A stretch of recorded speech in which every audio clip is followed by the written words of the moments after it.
Hello my dear ones, आज इस video में बात करने वाली हूँ आपके बच्चों के बारे में। बच्चे हमारी जान होते हैं। हम चाहते हैं कि उनका पूरा भविष्य संवार दें, उन्हें ढेर सारी खुशियाँ दें। हम अपने बच्चों को बहुत कुछ सिखाते हैं ना, दुनियादारी, संस्कार, बहुत कुछ देते हैं हम चाहते हैं हमारा बच्चा बहुत स्ट्रांग बने, खुश रहे, सक्सेसफुल हो। सब कुछ अच्छा अच्छा हम अपने बच्चों के लिए चाहते हैं। ये सब चाहते पूरी होंगी, उसके लिए आपको अपने बच्चे को इमोशनली बहुत स्ट्रांग बनाना होगा। आपको उसे सिखाना होगा कि अपने इमोशंस कैसे पहचानते हैं, कैसे एक्सप्रेस करते हैं, कैसे दूसरों को एम्पैथाइज करते हैं, कैसे अपने इमोशंस को शिफ्ट करते हैं। आपको उसे इमोशनली स्ट्रांग बनाना होगा, क्योंकि जितना आपका बच्चा इमोशनली स्ट्रांग होगा उतना वो हैप्पी, हेल्दी और सक्सेसफुल होगा। जितना आप बचपन में उसे ट्रेन कर देंगे, उसकी फाउंडेशन मजबूत कर देंगे। कहते हैं ना, अगर किसी भी बिल्डिंग को देखना है तो उसके मजबूती से टिके हुए देखना है साल दर साल, तो उसकी फाउंडेशन बहुत मजबूत करो। ऐसे ही हमारे बचपन के जो साल होते हैं वो बहुत ही खूबसूरत होते हैं, बहुत ही महत्वपूर्ण होते हैं। उन्हीं सालों में अगर हम बच्चे को बहुत अच्छी तरीके से ट्रेन कर दें, उसे इमोशनली बहुत स्ट्रांग बना दें, तो गारंटी हो जाती है कि उसकी पूरी ज़िंदगी वो बहुत अच्छी तरीके से जिएगा, खुश रहेगा। इस वीडियो में आज हम बहुत कुछ सीखने वाले हैं। इस वीडियो को शुरू करें इससे पहले आप ऐप को डाउनलोड कर लीजिए और अपने बच्चों के साथ बैठकर रोज़ाना ब्रीदिंग एक्सरसाइज कीजिए, मेडिटेशन कीजिए। एक तो आपके बच्चों से बॉन्ड बहुत स्ट्रांग होगा, आप क्वालिटी टाइम उनके साथ स्पेंड कर पाएंगे। आप भी एकदम रिलैक्स रहेंगे, खुश रहेंगे, मजबूत बनेंगे, क्योंकि एक कमज़ोर इंसान दूसरे को मजबूती नहीं दे सकता। सबसे पहले आपका इमोशनली स्ट्रांग होना बहुत ज़्यादा ज़रूरी है, तभी आप अपने बच्चों को इमोशनल स्ट्रेंथ दे पाएंगे, उन्हें सिखा पाएंगे कि कैसे वो इमोशनली स्ट्रांग रह सकते हैं। तो चलिए सीखना शुरू करते हैं। पहली टिप है, make your child recognise different types of emotions. अपने बच्चे को डिफरेंट टाइप्स ऑफ इमोशंस उसको आप ना पहचानना सिखाइए। देखिए, हमारे अंदर बहुत सारे इमोशंस होते हैं ना। कई बार हम बहुत खुश होते हैं, कई बार हम दुखी होते हैं, हम कई बार जलन को अपने अंदर महसूस करते हैं। तो आप अपने बच्चे को पहचानना सिखाओ कि कौन सा इमोशन वो फील कर रहा है। कई बार ना हम पहचान ही नहीं पाते हैं कि हमारे अंदर कौन सा इमोशन है जो चल रहा है, जो फील हो रहा है।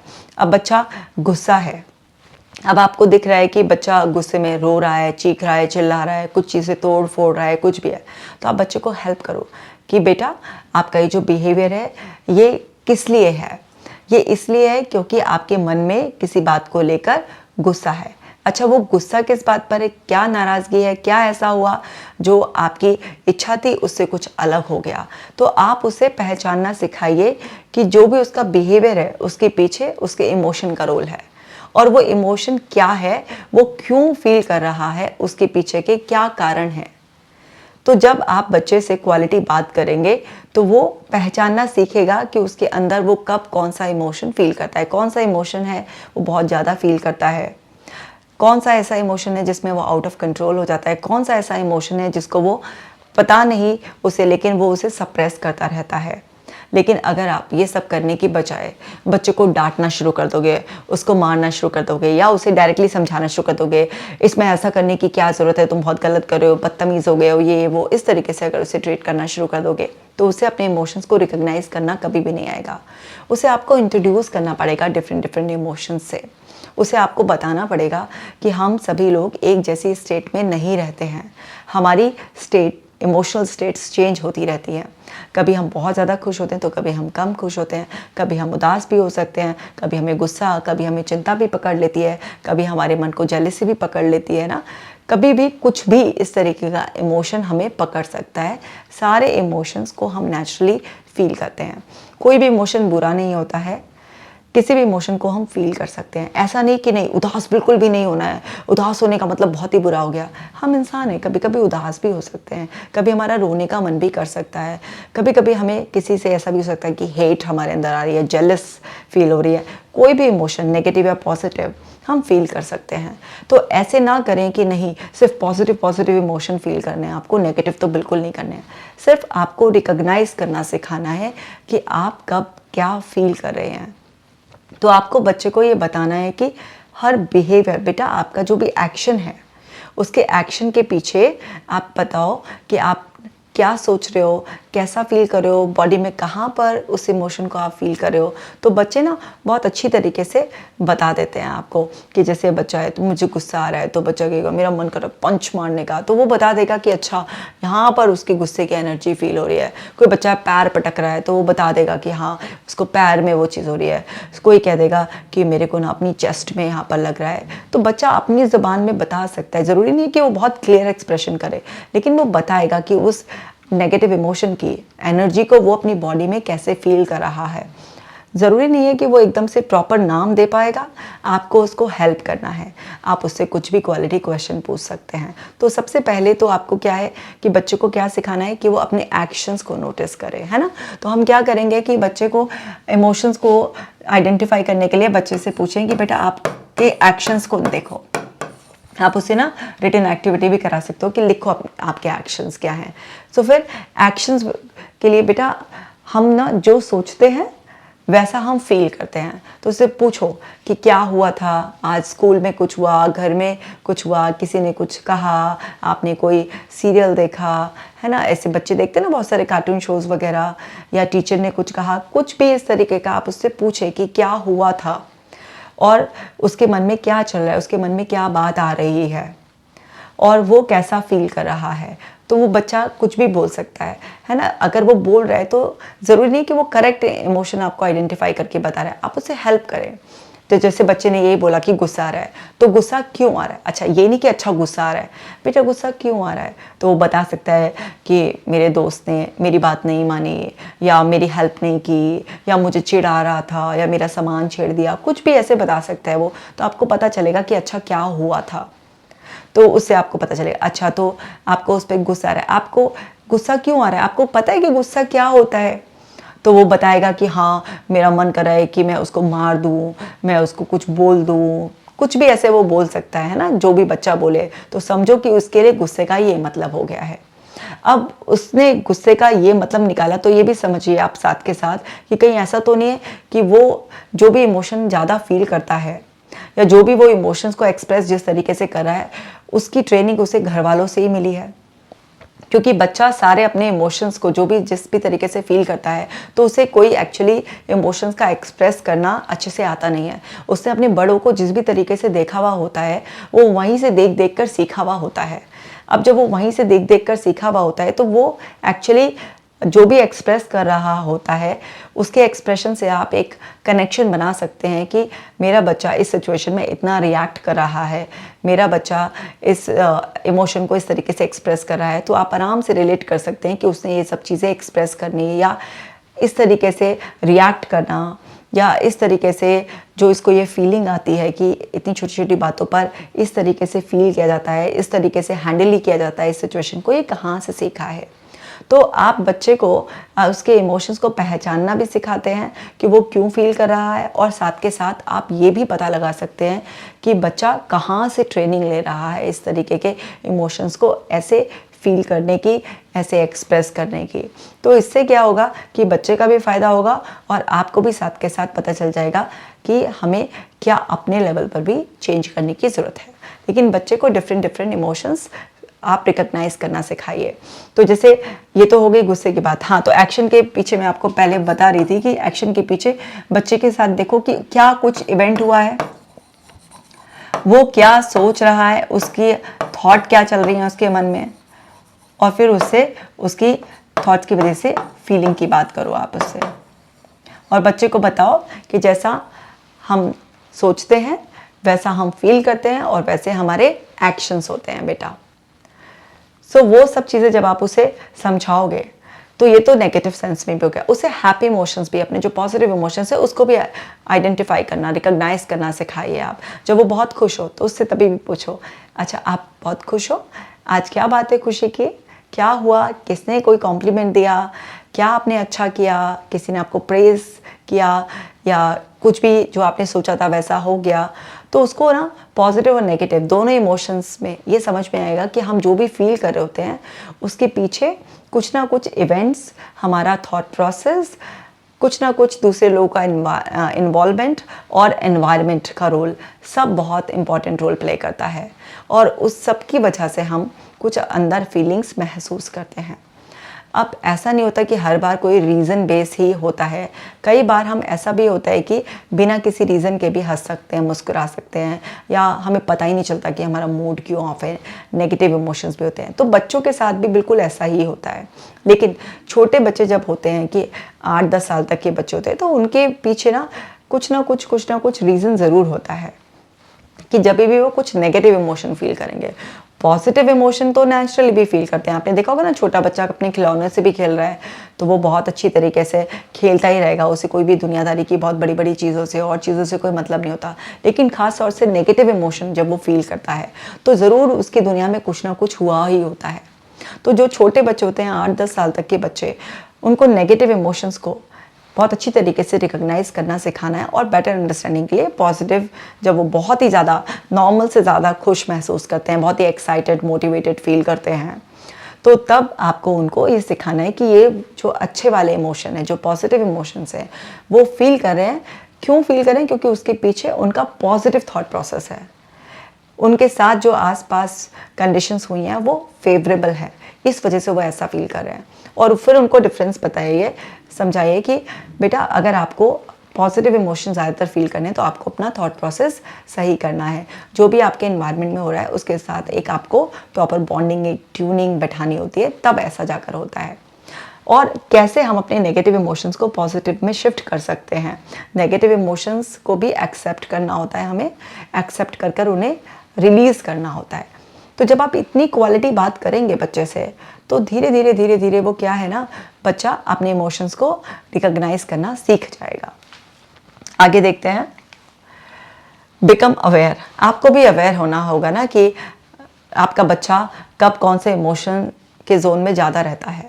अब आपने बच्चे को ट्रेनिंग दे दी है तो इसका मतलब ये नहीं कि आप उसे बिल्कुल खुला छोड़ दें कि अच्छा अब तो मैंने उसे सिखा दिया है कि अपने इमोशंस को खुद ही पहचानो और खुद ही हैंडल कर लो। नहीं, आपको अवेयर रहना पड़ेगा, क्योंकि बच्चा भी छोटा है, आप उसे कितना भी सिखा लेंगे, लेकिन ज़रूरी नहीं है कि आपने जो उसे ट्रेनिंग दी है वो परफेक्टली उस ट्रेनिंग का फ़ायदा उठा सके। आपको फिर भी अवेयर रहना है कि आपके बच्चे के हाव भाव से वो किस तरीके से ना अपने वर्बल एक्सप्रेशन कर रहा है, उसके इमोशनल एक्सप्रेशन कैसा है आज का, उसके फेशियल एक्सप्रेशंस कैसे हैं, बच्चा गुमसुम तो नहीं है। तो बहुत सारे ऐसे क्लूज़ होते हैं जो आपके बच्चे का नॉर्मल बिहेवियर पैटर्न है, देखिए उसमें अगर कोई भी पैटर्न शिफ्ट है और वो थोड़ा लंबे समय के लिए है, तो आप अवेयर हो जाइए कि कहीं ना कहीं आपके बच्चे के अंदर कुछ ऐसा है जिसे वो रिकॉग्नाइज नहीं कर पा रहा है, या फिर अगर उसको रिकग्नाइज भी हो रहा है तो वो एक्सप्रेस नहीं कर पा रहा है, कहीं ना कहीं वो एक सप्रेशन वाले जोन में चला गया है। तो आपकी अवेयरनेस और आपका बात करना उस अवेयरनेस की वजह से आपके बच्चे को इमोशनली स्ट्रांग बनाती है कि हाँ, बिना कुछ एक्सप्रेस करे भी कुछ हमारे आसपास ऐसे लोग होते हैं जो हमें देखकर समझ जाते हैं। तो उससे भी उसके अंदर एक इमोशनल इंटेलिजेंस डेवलप होगी। अगर उसका कोई दोस्त या कल को आप ही किसी भी ऐसे इमोशनल क्राइसिस में होंगे तो बच्चा सेंस कर पाएगा कि दूसरे के हाव भाव देखकर उसकी बातों से भी ऐसे सेंस लगाया जा सकता है और पता लगाया जा सकता है और किसी की हेल्प की जा सकती है। या कई बार बच्चे को खुद ही नहीं समझ में आ रहा होता, उसके अंदर कुछ कन्फ्यूजन सा चल रहा होता है ना, कितना भी आपने रिकग्नाइज करना सिखा दिया लेकिन वो नहीं समझ पा रहा होता है, तो वो अपने आप को आईने में देख के या अपनी बॉडी लैंग्वेज देखकर या अपनी बॉडी में जो एनर्जी की डलनेस है उसे देखकर भी धीरे धीरे आपसे ट्रेनिंग लेकर ये समझना शुरू कर देगा कि ज़रूरी नहीं है कि हर बार हमें क्लैरिटी से पता हो कि हम ऐसा क्यों फील कर रहे हैं। बस हमें अपनी बॉडी के प्रति, अपने एक्सप्रेशंस के प्रति, अपनी एक्टिविटीज़ के प्रति अवेयर भी होना होता है, तभी भी हम अपने आप को समझ सकते हैं और धीरे धीरे हम उसको नाम दे सकते हैं कि हम कौन सा इमोशन फील कर रहे हैं। फिर नाम आने के बाद हम थोड़ा और रिलैक्स होकर पता लगा सकते हैं कि ऐसा हमारे साथ क्यों हो रहा है। तो आपका अवेयर रहना आपके बच्चे के लिए वरदान बन जाता है। मोस्टली पेरेंट्स जो होते हैं ना, जब बच्चा इमोशनल जोन में होता है, अरे तो बच्चा है, बच्चे तो ऐसे करते ही रहते हैं, या बहुत लाइटली ले लेते हैं, ऐसे कि जैसे समय के साथ अपने आप ही वो इमोशन चला जाएगा। नहीं, कुछ बच्चों में इमोशंस ना ठहर जाते हैं। तो आपको समझना है कि इमोशंस को, नेगेटिव इमोशंस की खास तौर से बात है कि आपको ना उन्हें रिलीज जल्दी से जल्दी कराना होता है, बच्चे से बात करनी होती है। तो अवेयरनेस इज़ द की, कि जब तक आप अवेयर नहीं होंगे, आइडेंटिफाई नहीं कर पाएंगे, जब तक आप बच्चे की कोई हेल्प नहीं कर पाएंगे। Don't react to emotional outburst. अगर बच्चा आपका इमोशनल आउटबर्स्ट कर रहा है, आपने उसे कितना भी ट्रेनिंग दे दी है, ठीक है, आप कितना भी जो है ना उसको समझाने की कोशिश कर रहे हैं, उसे स्ट्रांग बनाने की कोशिश कर रहे हैं, लेकिन बच्चा तो बच्चा है, उसके इमोशनल आउटबर्स्ट होंगे ही, है ना। कभी वो जिद कर रहा है, रो रहा है, कभी बहुत गुस्सा है किसी भी बात पर, छोटी सी भी बात पर नाराज़ हो रहा है, शाउट कर रहा है, कुछ भी किसी भी तरीके से उसके इमोशनल आउटबर्स्ट हैं। उस पर रिएक्ट करने की बजाय आप उस टाइम पर रिलैक्स रहें। अगर एकदम से ऐसा है कि आप भी शॉर्ट टेम्पर्ड हैं, आप ना ऐसी सिचुएशंस को नहीं हैंडल कर पाते, आपकी खुद की लिमिटेशन है, तो जैसे आप अपने बच्चे का इमोशनल आउटबर्स्ट देखें तो बस मन में 20 से लेकर 0 तक उल्टी गिनती गिने और अपने आप को शांत करें। हर काउंट के ड्रॉप होते अपने आप को एक सजेशन दें, मुझे इसे पेशेंस के साथ कामली संभालना है, और 20 से लेकर 0 तक गिनती गिनेंगे उल्टी और इस थॉट प्रोसेस के साथ, तो आप एकदम से शांत हो जाएंगे और फिर बच्चे को संभालिए। अगर वो रो रहा है तो उसे थोड़ी देर रोने दीजिए कि ठीक है बेटा, इट्स ओके, कभी कभी रोना भी बहुत ज़रूरी है, आप शांत हो जाओगे। एक काम करो, आप रो आराम से, पहले अपने आप को लाइट कर लो, फिर मुझे बताना कि क्या हुआ। जहाँ आपने बच्चे को बोला रो क्यों रहा है, इसमें कौन से रोने की बात है, हर समय रोता रहता है, झीकता रहता है, ये बच्चे को रोना और ज़्यादा हो जाएगा और उसकी रैपो आपसे डिस्कनेक्ट हो जाएगी, क्योंकि उसे लगेगा मुझे कोई समझ नहीं रहा है। और जहाँ उसे लगा कि मुझे मेरी मम्मी या मेरे पापा समझते नहीं हैं, तो वो क्या करेगा, अपने इमोशनल आउटबर्स्ट को या तो उसके बढ़ जाएंगे या फिर वो सप्रेस करना सीख जाएगा कि अगर मुझे रोना आता है या मैं किसी भी तरीके से अपने ओरिजिनल सेल्फ में इनके साथ रहता हूँ तो ये मुझे डांटते हैं, मार देते हैं, तो वो अपने आप को दबाना शुरू कर देगा या फिर उसके टेंट्रम्स और ज़्यादा बढ़ते चले जाएंगे कि अच्छा इनको परेशानी होती है, करते हैं, कोई बात नहीं, चाहिए कितना भी कर लें, मुझे तो ऐसे ही करना है। क्योंकि आप उसे एम्पैथाइज नहीं करेंगे ना उस टाइम पर। तो हर इंसान जब इमोशनली वीक होता है, चाहे वो बच्चा हो या बड़ा हो, वो क्या चाहता है कि हमें कोई एक्सेप्ट करे एज इट इज़, हमें कोई समझे। तो आप क्या करें, जब भी बच्चा इस तरीके से रिएक्ट कर रहा है तो उसे, अगर रो रहा है तो रोने दे, थोड़ी देर चिल्ला रहा है तो उसे चिल्लाने दे कि अच्छा ठीक है बेटा, आप शाउट करो, आपका इस टाइम लाउड होने का मन करे, आपके अंदर एक्स्ट्रा एनर्जी है इस टाइम पर, तो ठीक है, उसे बाहर निकल जाने दो। और मुझे पता है अभी आप 1-2 मिनट और चिल्लाओगे, फिर उसके बाद आप नॉर्मल हो जाओगे, रिलैक्स हो जाओगे। ये जो एक्सेस एनर्जी है ना, जो आपको चिल्लाने के लिए ऐसे अंदर से फोर्स कर रही है, आप चिल्ला लो शांत, तो उसके इमोशनल आउटबर्स्ट कूल, एकदम रिलैक्स, आप देखेंगे जहाँ आप इतना ईजी वे में उसे हैंडल करेंगे, शांत हो जाएगा, कहते हैं ना अपने आप ही सीधा हो जाएगा फिर। और जब उसके वो रिलीज़ हो जाएंगे तो फिर उससे बोलो कि ठीक है, आपने अपनी उस एक्स्ट्रा एनर्जी को रिलीज़ कर दिया जो आपको अंदर से डिस्कम्फर्ट दे रही थी, आप शांत हो जाओ। अगर अभी बताना है मुझे तो बताओ, हुआ क्यों ऐसा आप कर रहे थे, या फिर थोड़ी देर में आप बताओगे। मतलब आपने उसे बोला कि या तो अभी बताओ या थोड़ी देर में बताओगे, मतलब आपने उसे एक इल्यूजन ऑफ चॉइस दे दिया कि बताना तो है ही, अभी बता दो या थोड़ी देर में बता दो। तो बच्चा क्या है, उसको क्या रहेगा कि जब बताना है थोड़ी देर में क्या अभी, तो मोस्टली चांसेस क्या होते हैं, फिर बच्चा बताने लग जाता है कि ऐसा हुआ था, वैसा हुआ था, मैं इसलिए रो रहा था, ये रहा था। फिर आप उसे समझा सकते हैं कि बेटा रोकर आपने, या जो इतना चिल्लाकर, या आपने जो भी किया, इस तरीके से आपने जो अपनी एनर्जी को वेस्ट किया, अगर आप शुरुआत में ही इसको बता देते तो आपकी एनर्जी भी सेव हो जाती और इसका सोल्यूशन हम जल्दी निकाल पाते। तो उसको आप बता सकते हैं कि इस तरीके के इमोशनल आउटबर्स्ट करने से कोई फ़ायदा नहीं होता है, बल्कि इससे आपकी और एनर्जी डाउन हो जाती है। तो जब आप बच्चे को इतने अच्छी तरीके से टैकल करते हैं तो आप देखते हैं कि बच्चे के वो जो इमोशनल आउटबर्स्ट होते हैं वो धीरे धीरे कम होने लगते हैं, और बच्चा जो आपने ट्रेनिंग दी है उसे इमोशंस को रिकॉग्नाइज करने की, उसे रिकॉग्नाइज कर ना पहले ही उसको बहुत ईजीली काम वे में बिना आउटबर्स्ट के ही उसको आराम से एक्सप्रेस करना शुरू कर देता है, क्योंकि उसको पता है कि आप एक काम पेरेंट है ना, आप उसे एम्पैथाइज करते हैं। तो इसके बहुत हाई चांसेस होते हैं कि बच्चा जब भी ऐसे किसी जोन में हो तो वो आपको अप्रोच करता है, वेंट आउट करता है, रिलैक्स हो जाता है और इमोशनली स्ट्रांग बन जाता है, और उसको लगता है कि ठीक है, इट्स ओके ना, नेगेटिव पॉजिटिव दोनों ही तो इमोशंस हैं, कभी हम फील कर सकते हैं, इट्स ओके, ये तो थोड़ी देर के लिए होते हैं, हम फील करते हैं, अपने किसी से बात कर लेते हैं, रिलीज़ कर देते हैं, रिलैक्स हो जाते हैं, वो इसे लाइटली लेने लग जाता है। और अगर आप इस पर बहुत ही ज़्यादा ओवर रिएक्ट करते हैं तो उसे ऐसा लगता है पता नहीं नेगेटिव इमोशंस तो क्या ही होते हैं, भूचाल मचा देते हैं और प्रॉब्लम कर देते हैं, तो बच्चा और ज़्यादा इससे गलत ट्रेनिंग ले लेता है। क्योंकि ऐसा नहीं होगा ना कि आपने 10 बार उसे गलत तरीके से ट्रीट किया और एक बार प्यार से बैठकर समझा रहे हैं, तो वो बेकार हो जाएगा। आपको ट्रेनिंग देते वक्त एक अच्छा ट्रेनर बनना है, अपना पेशेंस लेवल बहुत अच्छा रखना है।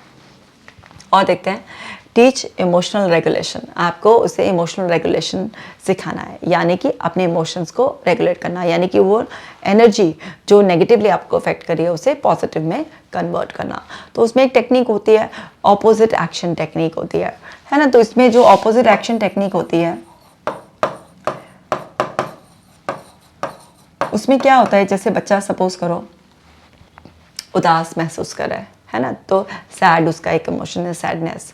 तो अभी उसको सैडनेस है, तो उसका ऑपोजिट जो है ना इमोशन क्या हो गया, हैप्पीनेस। आप चाहते हैं कि आपका दुखी बच्चा खुश हो जाए।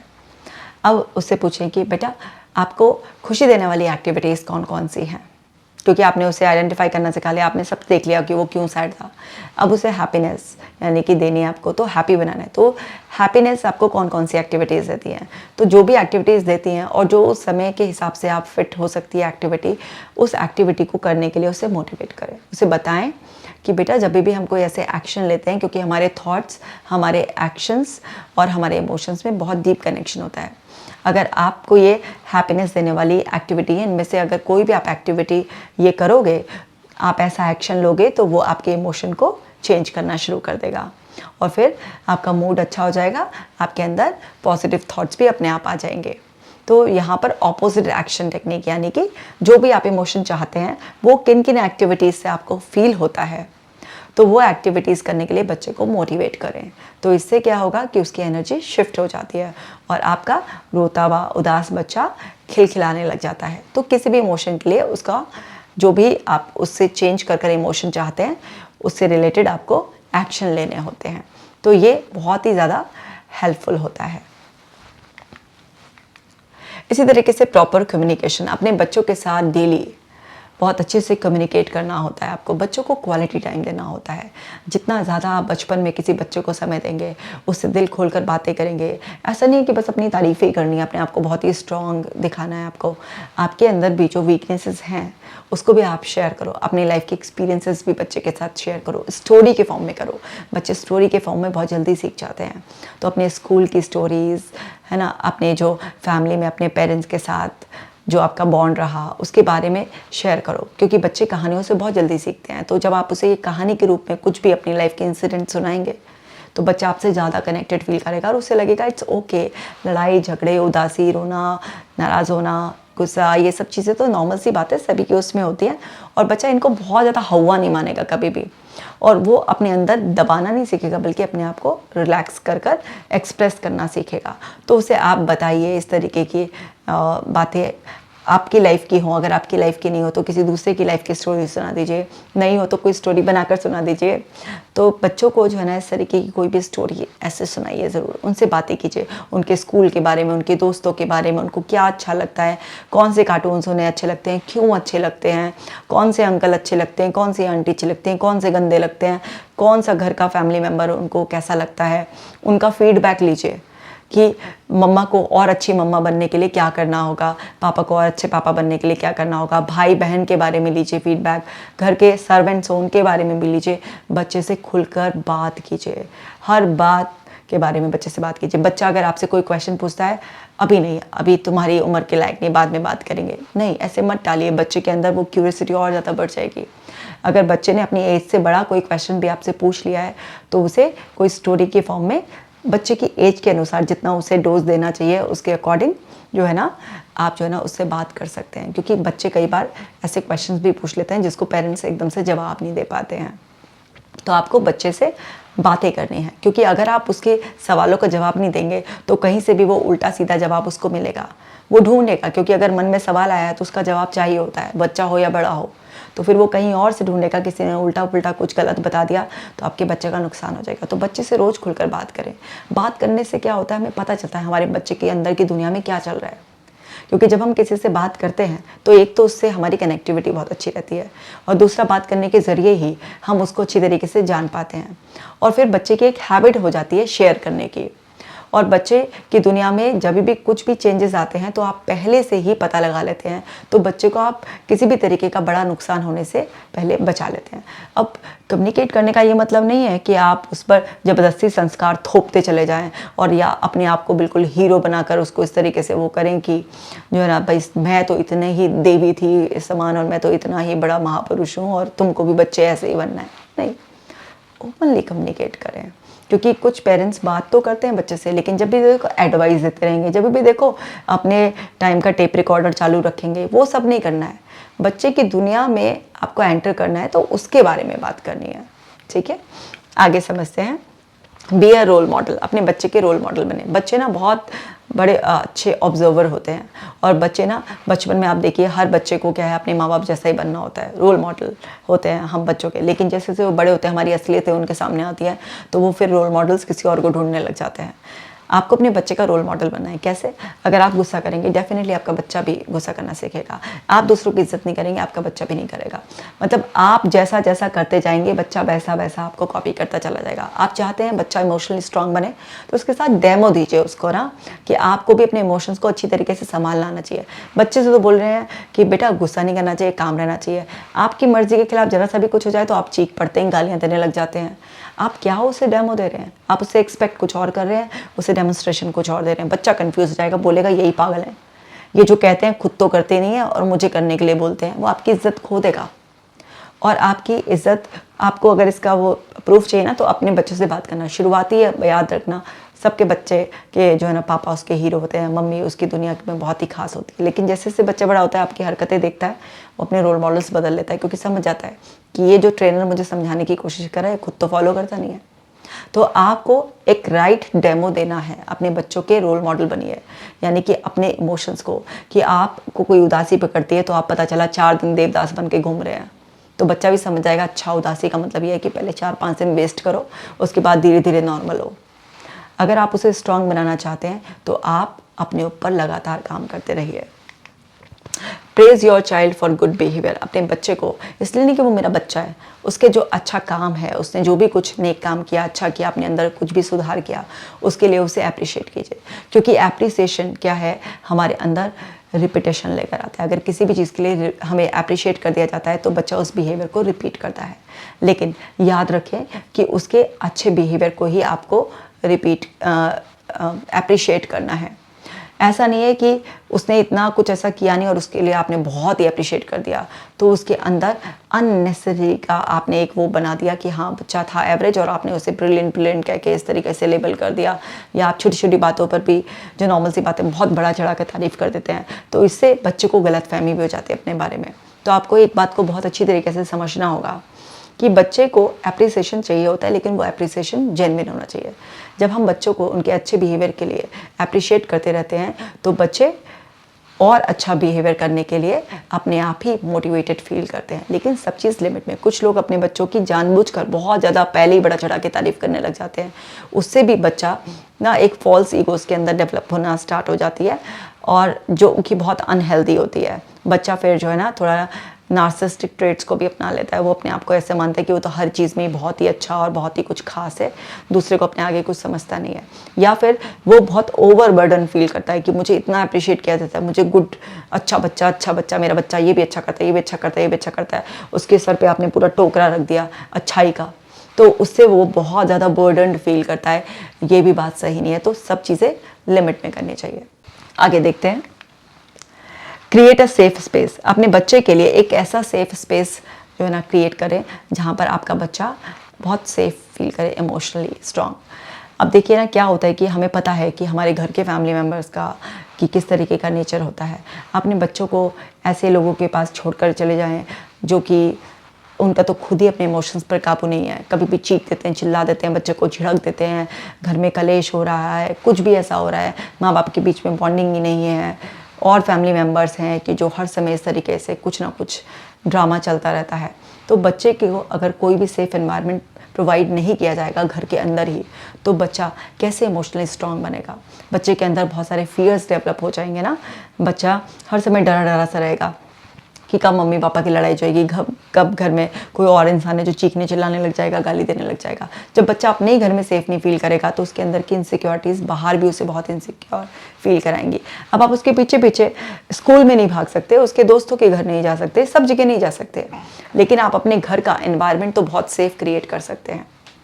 तो वहाँ पर एक अच्छा एनवायरनमेंट जब बच्चे के लिए रहता है तो उससे भी बच्चे के अंदर इमोशनल स्ट्रेंथ डेवलप होती है, क्योंकि बच्चा देखता है कि घर में इतने सारे डिफरेंट लोग रहते हैं जिनकी अपनी अपनी चॉइसेस हैं, अपना थॉट प्रोसेस है, लेकिन फिर भी वो घुल मिल के रहते हैं। तो इससे बच्चा इंटरपर्सनल स्किल सीखता है और वो बहुत इमोशनली स्ट्रांग होता है। वो देखता है कि हाँ, दूसरे की भी नीड्स की जो है ना रिस्पेक्ट करनी चाहिए, उनको भी स्पेस देना चाहिए और उनको भी अप्रिशिएट करना चाहिए, और सब लोग एज ग्रुप भी बहुत अच्छी तरीके से काम कर सकते हैं।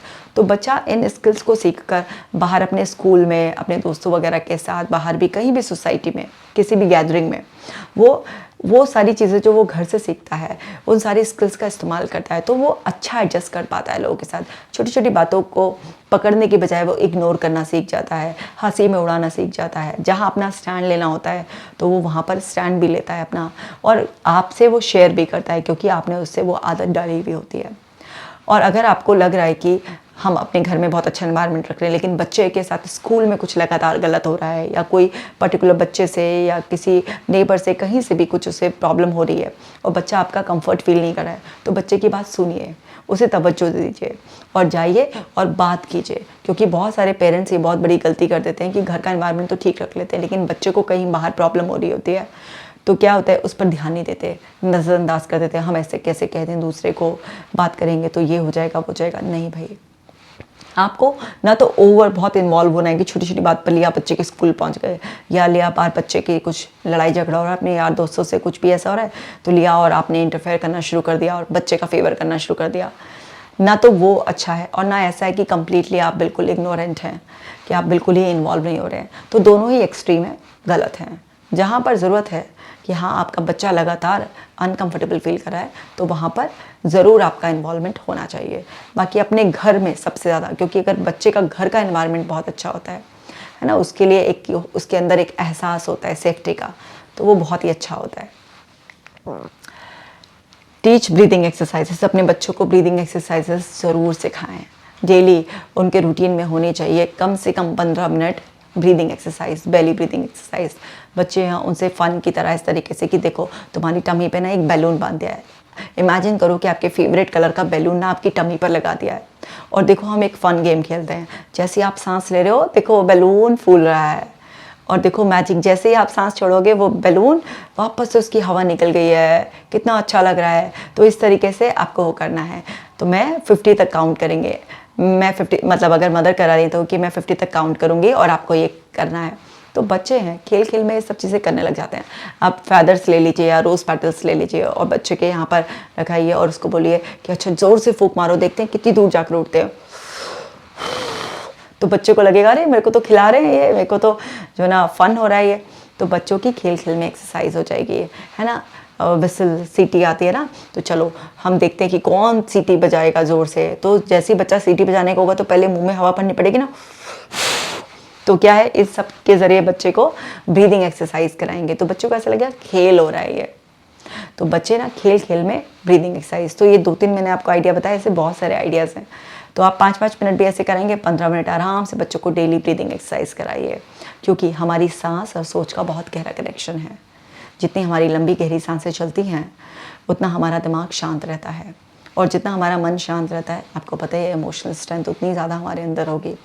तो बच्चे एक्चुअली नेचुरल स्टेट में ही आते हैं। जब वो पैदा होते हैं तो सांस लेते वक्त तो उनका पेट फूलता है, और जब वो सांस छोड़ते हैं तो उनका वही पेट अंदर की ओर जाता है। लेकिन जैसे जैसे उनके ऊपर हम ज्ञान लाते चले जाते हैं, बहुत कुछ सिखाते चले जाते हैं, तो उनको भी इंट्रोडक्शन हो जाता है उनका सैडनेस से, उनको भी जेलिसी से, फियर से, उन सब से इंट्रोड्यूस हो जाते हैं बच्चे। तो फिर क्या है, उनका भी ब्रीदिंग पैटर्न डिस्टर्ब हो जाता है। तो उसे रीसेट करना बचपन में ही बहुत ज़्यादा ज़रूरी है। तो ब्रीदिंग एक्सरसाइजेस मस्ट है। डेवलप एम्पैथी, बच्चे के अंदर एम्पैथी को डेवलप कीजिए। आप एम्पैथाइज करेंगे बच्चे को तो उसके अंदर आप की तरफ से डेवलप होगी, और बच्चे को समझाइए। ज़रूरी नहीं है हर बार अपने बच्चे का फेवर लेना, हाँ बेटा तुम ही सही थे, नहीं। उसे ये भी समझाओ कि बेटा जिस फ्रेंड से आप नाराज़ हो रहे हो उसका पॉइंट ऑफ व्यू भी ज़रा समझने की कोशिश करो, उसके पर्सपेक्टिव से सोच कर देखो ज़रा कि आपने जो किया उसको भी बुरा लगा होगा, है ना। एक बार उसके पॉइंट से सोचो। तो जब ना आप ना बच्चे को इस तरीके से फेवर करने की बजाय उसको ये समझने में मदद करते हो कि दूसरे इंसान को वो जो जैसा है वैसा उसे एक्सेप्ट करो, उसके पॉइंट ऑफ व्यू से भी सोचने की समझने की कोशिश करो। ये नहीं कि हर समय मेरा मेरा मेरा, या मेरा बच्चा है तो मेरा ही बच्चा बिल्कुल राइट है। इससे आपका बच्चा ईगोइस्टिक बन जाएगा, आपका नुकसान होगा और वो इमोशनली वीक बन जाएगा। बहुत ज़्यादा ईगोइस्टिक इंसान इमोशनली वीक होता है, वो बस अपने झूठे अहंकार में बस अपने अंदर की जो कमज़ोरी है उसे अकड़ में छुपाता रहता है। अगर आप अपने बच्चे को वास्तविकता में स्ट्रांग बनाना चाहते हो तो आप उसके अंदर एम्पैथी डेवलप करो, उसे वो इंटरपर्सनल स्किल सिखाओ कि बेटा जब कोई दूसरा बोले तो आप सुनो बहुत ध्यान से, क्योंकि जब आप किसी को सुनते हो अच्छे से तो आप उसे अच्छे से समझ पाते हो कि उसका क्या मतलब है। और आप दूसरों को भी उनके इमोशंस एक्सप्रेस करने दो, उनकी भी अपनी लिमिटेशन होती है, वो कभी वॉइस रेज कर सकते हैं, कभी वो आपको कुछ ऐसा बोल सकते हैं बिटर, आपको जो लगे कड़वा सा लगे, ऐसे आपको अच्छा ना लगे, कभी कभी वो आपकी बातें नहीं भी मान सकते हैं। कोई बात नहीं, आप उनको एम्पैथाइज करो कि वो भी फ्री हैं अपने हिसाब से एक्शंस लेने के लिए, अपने इमोशंस को एक्सप्रेस करने के लिए, अपना थॉट प्रोसेस एक्सप्रेस करने के लिए। जब आप इस तरीके से अपने बच्चों को ट्रेनिंग देते हैं तो उनके अंदर एम्पैथी डेवलप होती है और वो विन विन सिचुएशन के बारे में सोचना शुरू कर देते हैं। नहीं तो बच्चे क्या होते हैं कि बच्चे फिर डोमिनेंस सीख जाते हैं। तो हर चीज़ बैलेंस में आपको बच्चों को सिखानी होती है। तो मैंने ये आपको यूज़फुल 10 टिप्स दी हैं, इसका स्क्रीनशॉट ले लीजिए, ये बहुत ही हेल्पफुल टिप्स हैं। इन सब को अगर आप फॉलो करते हैं, है ना, अपने बच्चे को इस हिसाब से ट्रेन करते हैं तो आप अपने बच्चे की लाइफ में बहुत वैल्यू एडिशन कर रहे हैं। तो ये वीडियो आपकी लाइफ में वैल्यू एडिशन कर रहा है। आपने जो सीखा है उसे इम्प्लीमेंट करना शुरू करें। आपको समझना होगा कि जो भी कुछ हम सुनते हैं ना, कहीं से भी सीखते हैं, जब तक हम उसे इम्प्लीमेंट नहीं करते हैं तब तक वो हमारे काम नहीं आता। तो इस पर आपको अब एक्शन लेने हैं। जो सीखा है उसे यूज़ कीजिए, फिर देखिए कि आपकी लाइफ में क्या नयापन आएगा ना, क्या चमत्कार हो जाएगा। आपके बच्चे इमोशनली बहुत ज़्यादा स्ट्रांग हो जाएंगे। ये वीडियो सभी पेरेंट के साथ शेयर कीजिए, क्योंकि सभी बच्चे इस ट्रेनिंग को डिज़र्व करते हैं, ताकि बच्चे स्ट्रांग बने, खुश रहें और उन्हें हंसता मुस्कुराता खुशहाल देखकर हमारी खुशी तो ऑटोमेटिकली बढ़ती रहती है। मैं मिलूँगी आपसे नेक्स्ट वीडियो में। आप अपना खास ख्याल रखिएगा।